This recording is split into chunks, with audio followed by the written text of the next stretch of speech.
Welcome to the Human Capital Innovations Podcast, your go-to source for personal, professional, and organizational growth and development. We hope you tune in often for all things people management, organizational development and change, organizational leadership, and social impact related. Maximize your personal and organizational potential with Human Capital Innovations Podcast.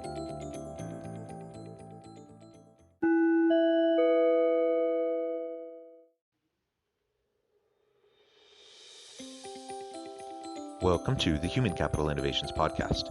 In this HBR Minute HCI podcast episode, I explore the recent HBR video, How Cultures Across the World Approach Leadership.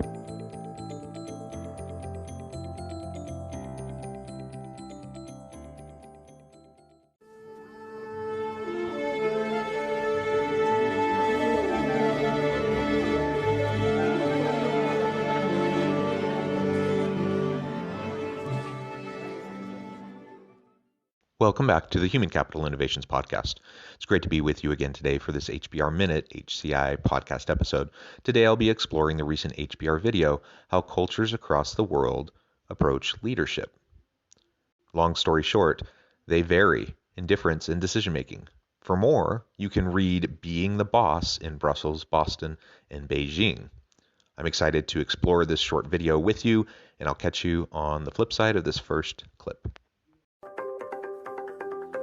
Every global leader should know about two dimensions that vary from one culture to another: deference to authority and decision-making style. Research by Aaron Meyer at INSEAD shows that understanding how people approach these two variables in different parts of the world can help managers anticipate and avoid miscommunication. Some cultures are more egalitarian, while others defer more to formal hierarchies.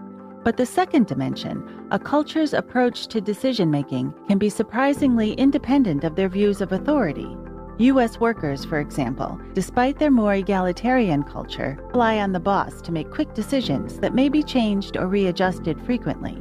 In Germany, by contrast, more people are involved in the decision-making process up front as consensus is negotiated. Decisions take longer to be reached, and once a decision is made, it's a commitment that's not easily changed. Deference to authority and decision-making style. Now, obviously, these are just two of many factors that vary across the globe, particularly when we look at cultural factors. You may be familiar with the Big Five. There are lots of different instruments and surveys that look at variations across the globe, but these two are very, very important.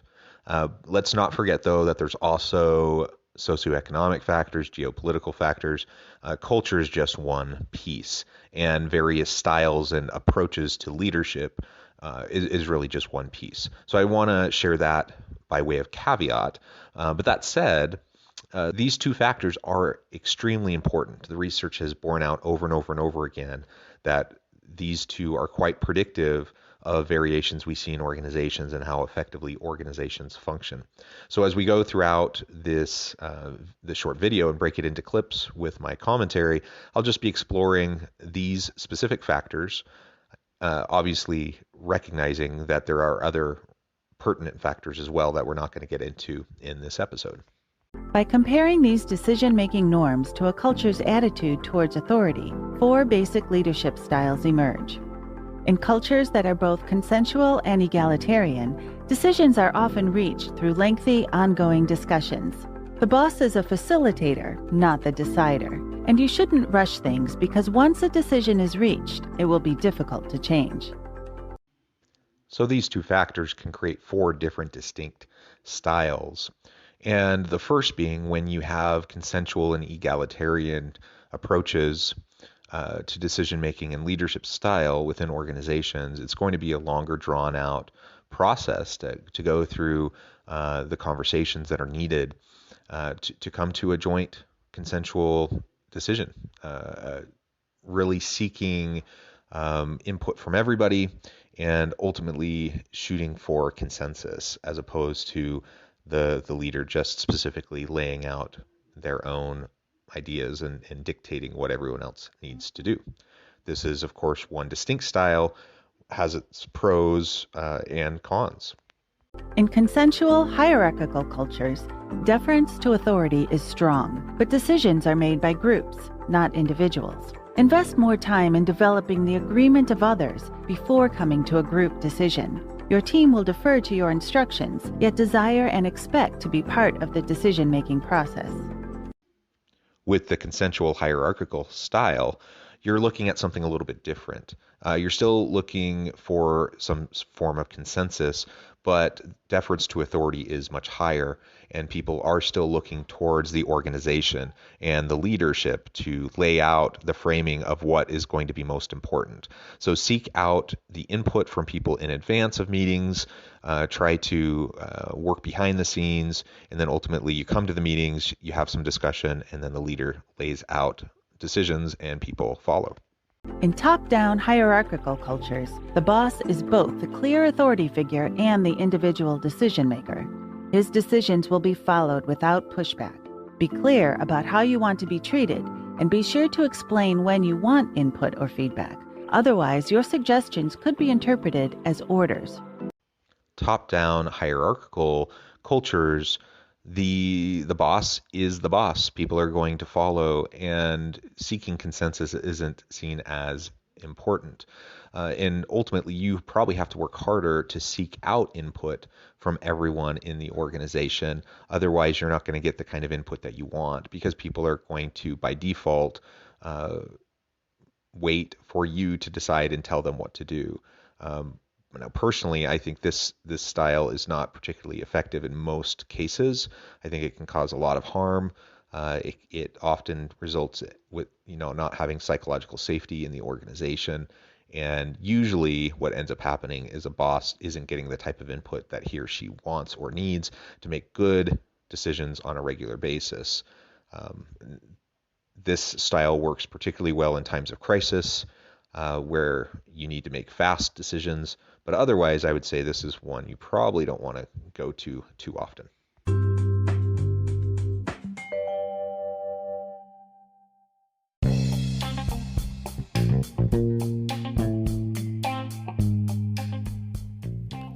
I'm excited to announce the publication of my new book from HCI Press, The Alchemy of Truly Remarkable Leadership: Ordinary, Everyday Actions That Produce Extraordinary Results.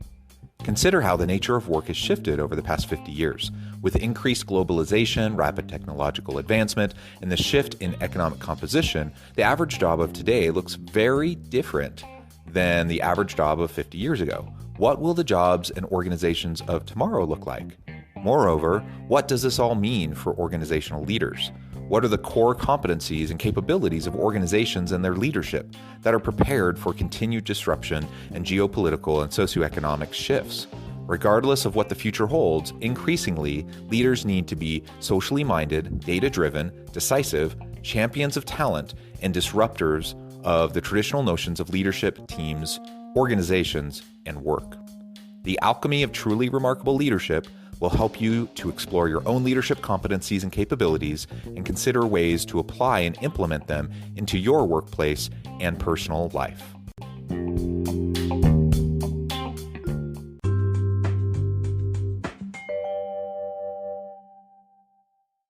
In top-down egalitarian cultures, everyone is encouraged to speak up with honest input or dissenting voices and help the boss make a good decision. However, once the boss reaches a decision, employees should quickly align with the boss while remaining flexible as decisions may change.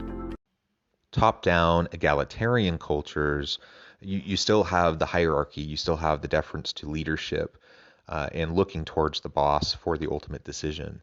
But there's going to be more consensus seeking and discussion prior to a boss laying out their vision and their marching orders for the organization and the people. I think this one often works quite well for organizations and for leaders who are wanting to move quickly and be agile, pivoting in rapid response to the external environment, but also recognizing the need to cultivate a culture where people can provide input, where they're expected to provide input, and you're constantly seeking that input. So in this style, people seek, the leader seeks the input, individuals provide the input, And ultimately, though, once a decision is made, people know that it's time to get on board and move forward with the boss's decision. All 4 types of leadership are effective on their own, but a lot can go wrong when they collide. By identifying where you fall on the map and where your counterparts are coming from, you can avoid a lot of confusion. There really are pros and cons to each of these styles. Now, I have my preferences. I know the ones that I like the least and the ones I prefer. And I guess ultimately, the reality is everyone has their own preferred style. Leaders have their preferred style. Employees have their preferred style of how they like to be led. And so ultimately, it has probably less to do with the individual style, but recognizing, the key principles and what we're trying to go for as we lead others. My personal opinion is that we do need to seek input from others, and we need to create psychologically safe workplace environments where people not only feel safe to speak up, but they are encouraged and expected to speak up. That will allow me as the leader to make better, consistent decisions. But again, regardless of my preferred style or your preferred style or how people prefer to be led, I think one of the main points in this short video is reminding us that styles often collide. Now, we don't need to be working in a cross-national team in order to have those collisions. Any individual organization, just in one location can still have those differences because preferences differ.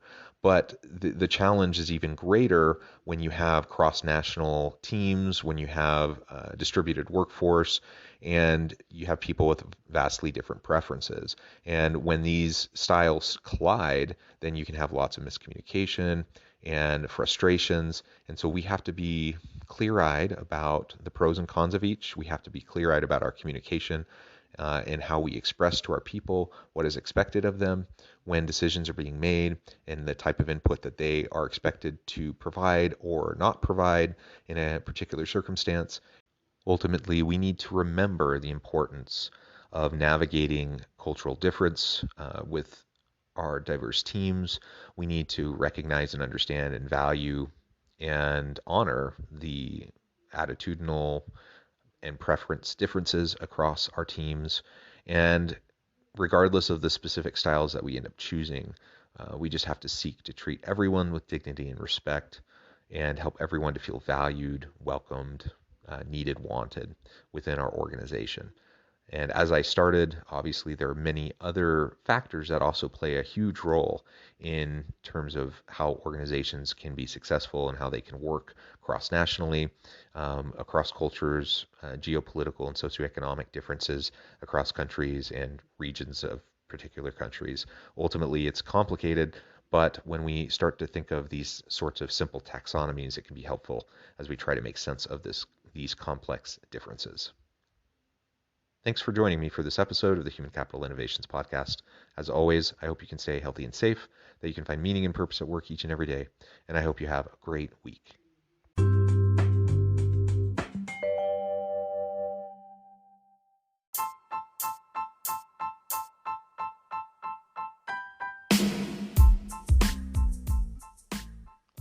We are excited about the launch of HCI's new magazine, Human Capital Leadership. Human Capital Leadership is a free, interactive e-magazine designed to help individuals, leaders, and organizations find innovative approaches to maximize their human capital potential. We will be publishing issues quarterly in August, November, February, and May. Check out the first issue and let us know what you think.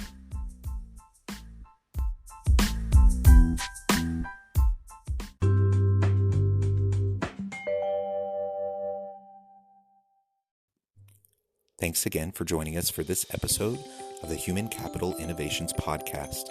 I hope you stay healthy and safe and that you have a great week.